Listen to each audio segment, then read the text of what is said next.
नमस्कार. श्री स्वामी समर्थ सर्वांना. उद्या पितृपक्षाच्या पंधरवाड्याचा शेवटचा दिवस आहे, म्हणजेच उद्या सर्व पितृ अमावस्या आहे. उद्या 14 ऑक्टोबरला आपल्याला अमावस्याचे काही उपाय देखील करायचे आहे आणि या दिवशी आपल्याला आपल्या पितरांसाठी या ठिकाणी एक दिवा लावायचा आहे. आपल्याला हा दिवा कसा लावायचा आहे, कुठे लावायचा आहे, किती मुखी करायचा आहे, कुठे कुठे कशा पद्धतीने दिवे लावायचे आहे, या सर्व विषयीची माहिती आपण या व्हिडिओमध्ये बघणार आहोत. आपल्याला उद्या आपल्या पितरांसाठी, त्यांना त्यांच्या देवलोकामध्ये जाण्यासाठी, त्यांना त्यांच्या वाटेमध्ये प्रकाश करण्यासाठी, आपल्या पितरांना तृप्त करण्यासाठी उद्या आपल्याला आपल्या पितरांसाठी असा एक दिवा लावायचा आहे. त्यांच्या जाण्याच्या अंधारी वाटेत आपल्याला प्रकाश निर्माण करायचा आहे. यामुळे आपले पितर आपल्यावर प्रसन्न होतील, त्यांची कृपा आशीर्वाद देखील आपल्याला प्राप्त होतील. आपण जर का या पंधरवाड्यामध्ये आपल्या पितरांची सेवा केली असेल किंवा काही जणांकडनं झाली नसेल, तर त्यांनी उद्याच्या दिवशी अवश्य आपल्या पितरांसाठी असा एक दिवा हा लावायचा आहे. यामुळे आपल्याकडनं आपल्या पितरांना सद्गती प्राप्ती होणार आहे आणि आपल्या पितरांची सेवाही आपल्याकडनं घडणार आहे. यामुळे आपले पितर, आपले पूर्वज हे आपल्यावर प्रसन्न राहणार आहेत. दिवा कसा लावायचा हे बघण्या अगोदर तुम्ही जर का चॅनेलवर पहिल्यांदा आलेला असाल, चॅनेलवर नवीन असाल, तर असेच माहितीपूर्ण व्हिडिओ बघण्यासाठी चॅनेलला सबस्क्राईब करा आणि बाजूच्या बेल आयकॉनला देखील प्रेस करा. उद्या पितृपक्षातील शेवटचा दिवस आहे आणि सर्व पितृ अमावस्या आहे. ज्यांच्याकडनं त्यांच्या पितरांची सेवा करायची राहिली असेल, श्राद्ध राहिले असेल, त्यांनी उद्याच्या ह्या अमावस्येच्या दिवशी आवर्जून ह्या गोष्टी करायच्या आहे.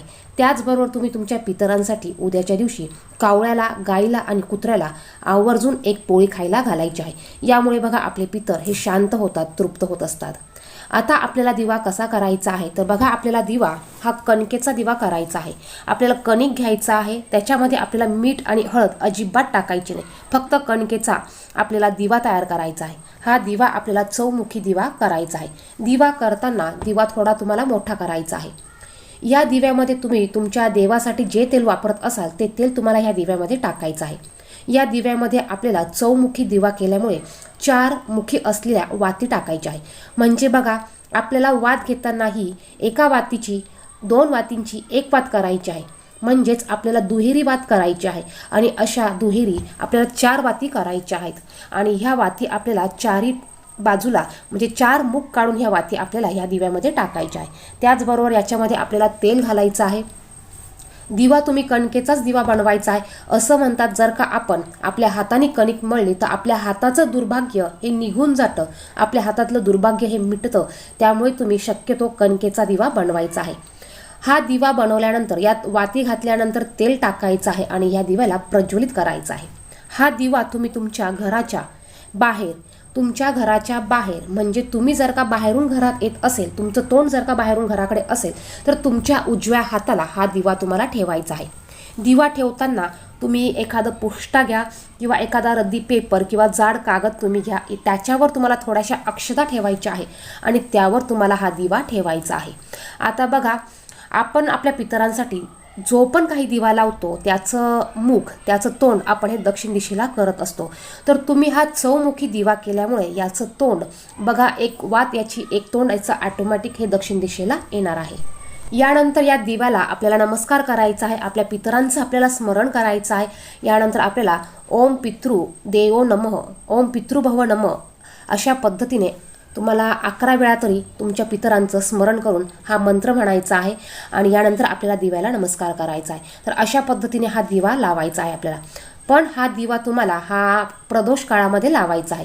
सायंकाळचा जो वेळ असतो, सायंकाळी 6 ते 6:30, 5, 5:30 पासून 7 वाजेपर्यंत जो प्रदोष काळ असतो, या वेळेमध्ये तुम्हाला हा दिवा लावायचा आहे. या दिव्यामध्ये तुम्हाला थोडं तेल जास्त घालायचं आहे. हा दिवा जर का रात्रभर जळला तर अतिउत्तम, म्हणजे हा दिवा जेवढा जास्त वेळ जळेल तेवढा चांगला आहे. त्याकरता तुम्ही दिवा बनवताना थोडासा हा मोठा दिवा बनवा, की जेणेकरून हा दिवा जास्त वेळ म्हणजे रात्रभर हा जळत राहील.